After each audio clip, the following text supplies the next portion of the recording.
Beyond the Mic with Sean Dillon.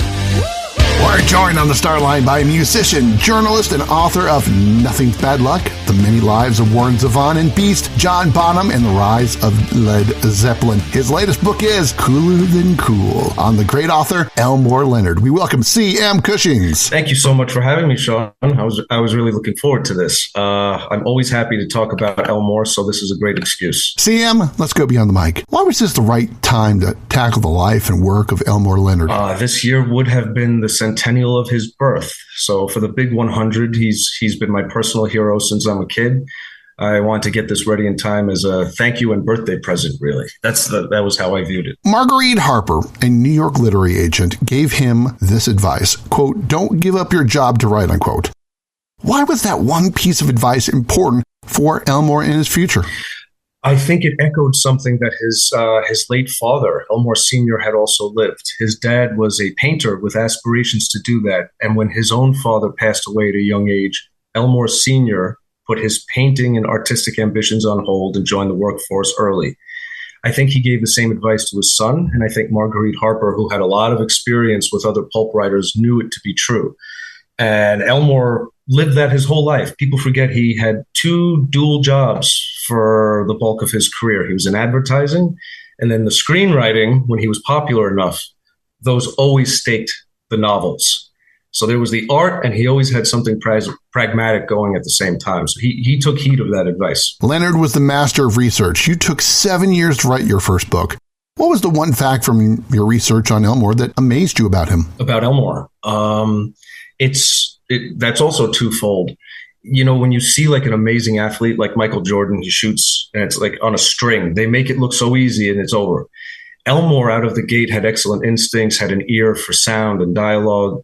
But learning how he did have to really woodshed that, like everyone else. He made it look easy and he was a natural at it. But at the same time, he worked he put in the time. And I think that's a huge lesson for anyone who aspires to it. And seeing the proof of that moved me. The second was the interview process. I'm so grateful to the Leonard family because they were behind me with this and helped out in enormous ways the whole time. And Elmore was also a very modest dude about what a good family man he was and how generous he was with his wealth. He did a lot of good with that, a lot of philanthropic causes, which I thought to myself, sometimes you're lucky enough you pick the right hero. And I learned that by doing the research for the book. Cooler Than Cool is the book. The author, C.M. Kushins, joins us beyond the mic.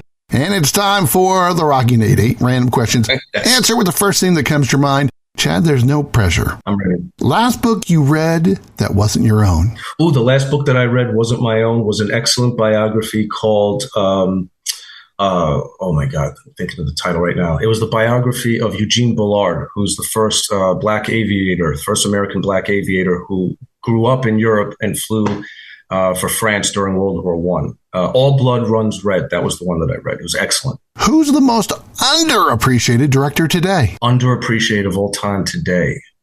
Ooh, I have to think about that. Living or dead, or someone that has to be rediscovered? All up to you.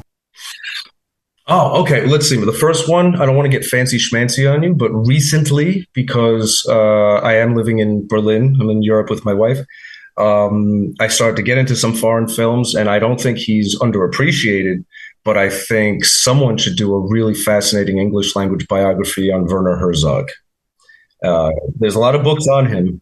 Yeah, but a lot of books on him, but a really comprehensive biography, I think, of his work would be great. What's your favorite of all the Leonard novels? Oh, man, hardest for last. The first one I read when I was 11 years old was Get Shorty, so that has a special place to me. But as I've gotten older and reread them, as an adult, I really love the ones that would qualify as his historical novels, like Cuba Libre and The Hot Kid. They transcend genre, and I think that he should have been a contender for major prizes for those. Now, Elmore loved Joe Cocker. Who's your favorite musician? Warren Zevon. That was why that was the first book. I got a lot of favorites, but as a piano player, when I heard his lyrics, I heard Elmore Leonard set to music, and I became an enormous fan of his in his own right. So, that being said, best Warren Zevon song is? I have, well, I think probably, you know this better than anybody if you talk music. I think every band and every artist has like one song that sums up all of their work in like microcosm. So I think Desperados Under the Eaves is probably his best. His most underappreciated was the song Mutineer, which he wrote for the fans. And as he joked, none of them bought the album. How about your favorite Led Zeppelin album? Ooh, the obvious one would be Four, or the Untitled, because it has too many classics. But when I did a deep dive into John Bonham, I loved listening to leftover material that hadn't necessarily been used. So I'm one of the few people, and I've had real arguments with friends about this one. I love Coda because it had been stuff that was not necessarily radio friendly, but it had some of Bonham's original compositions in it. And I liked hearing where he was going with his drumming before his untimely passing. What's the one chore your wife, Diana, depends on you to do? I love cooking. So what's your favorite meal to cook? We are vegan, and my late mother was not, and was a very traditional Italian cook.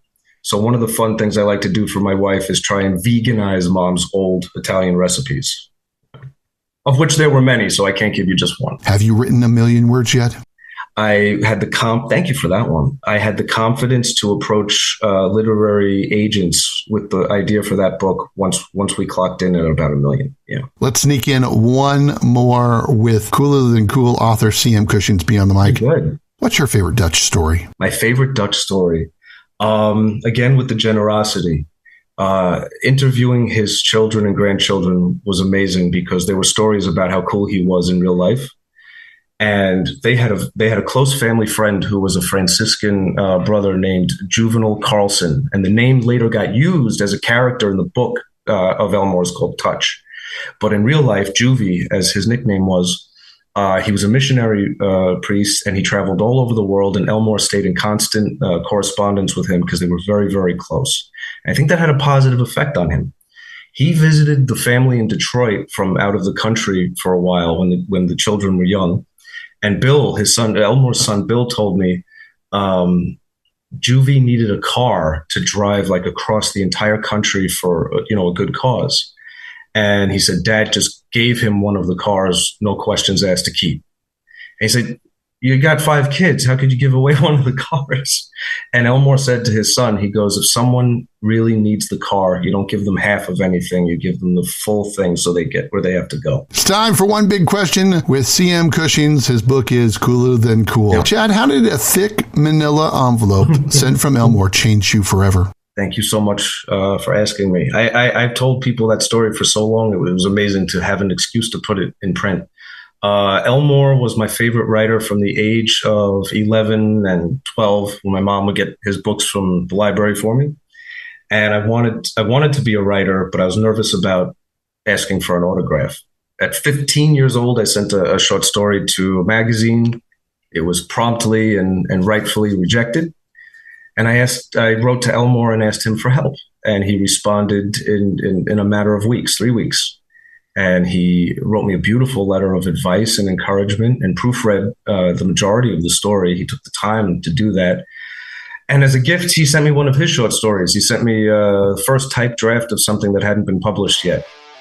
And he had a fan for life after that. He veganizes his mom's recipes, loves Warren Zevon's Mutineer, and wants you to read Cooler Than Cool. C.M. Kushins, thanks for taking the time to talk with us today. John, this was fun. Thank you, man. Thank you so much. And that, my friends, is a Beyond the Mic shortcut.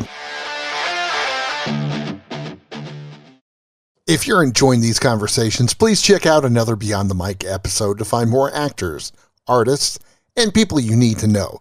We'd also appreciate a like and subscribe on the Good Pods app.